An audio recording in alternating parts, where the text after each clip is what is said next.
Well, we made it through another Veterans Day and Marine Corps birthday, and yep, it's kind of anticlimactic for me.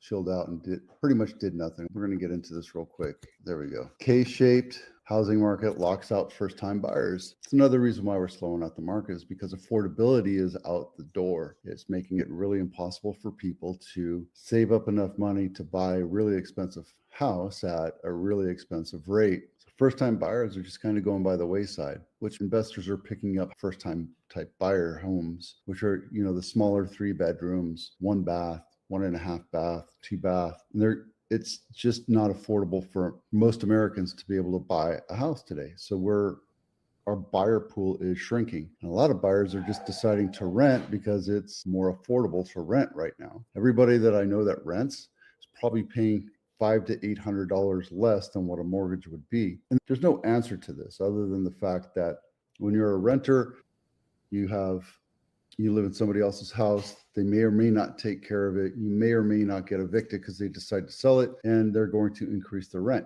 over time. That uncertainty, the younger folks are not buying homes. The younger generations are just not buying it because they would rather stay at home, pay rent to their parents, live for free, or move out with a friend or whatever and get an apartment, because buying a house just put off into the future. It's kind of like the desire to buy life insurance when you're young. But that's it.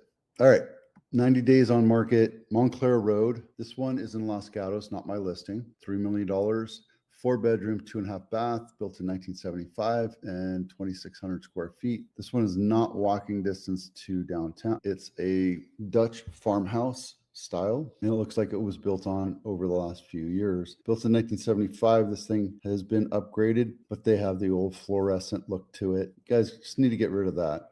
And I would have painted the cabinets white and get rid of the plastic. That's old style plastic quartz, probably Corian of some sort, because that was a big brand back then. Get rid of that. And guys, if you're going to sell something for $3 million, it better be updated. You can see that the appliances are white. The fireplaces was made in 1975. And look at the bathroom. So would I pay $3 million for it? The market's spoken. 218 days on market, and they went from 3.15 down to 2.975. The market's not buying houses that are expensive that need to be updated. If I was the owner, if I was the agent, I would tell them to take it off market, put a couple $100,000 in, update it, make it look pretty, and sell it at that price if that's what they're needing.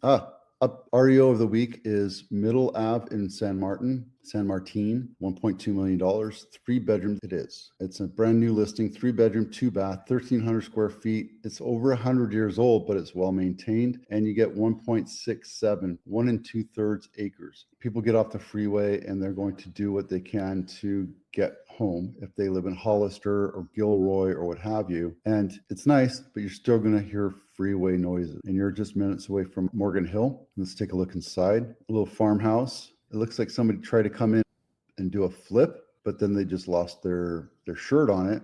They probably bought it for 1.3 and put $200,000 into it and stopped making the payments, and then the bank took it back. You have a nice area to build on, or not build, but use if you want. You can make it into farmland if you want. Raise some horses. Looks like there's a couple paddocks right there. Stables. Yeah, nice. That's the house right there. It's not so bad. I think it's a good value, probably on well. Let's see if I can find the water. Yeah, water and propane. So this is very rural. 40 days on market report. Take a look at the charts real quick. Nothing's going crazy. It was dipped for half a second in late October, and we're back up to the normal. 40 days on markets trending downwards, and 90 days on markets are trending downward. San Jose weekly homes for sale pending and closed.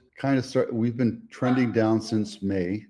There's nothing fantastically crazy about that. And the pending dropped quite a bit percentage-wise, since our numbers are really far down. I can show this to you. San Jose pending is 45 this last week. The same thing with Santa Clara County. If you look at Santa Clara County, the pendings went down quite a bit. We're getting into Thanksgiving and Christmas. We just had an election. There was a lot of apprehension of what's going on, and the government was closed for quite a bit. So I think we're just going to tie up the rest of this month, the rest of this year, and let it. I have 2 listings that are out there, and I'm not getting any traffic on them at all. It's to be expected. Even the rates. I think the next time the feds testify is in December, and that's going to be another quarter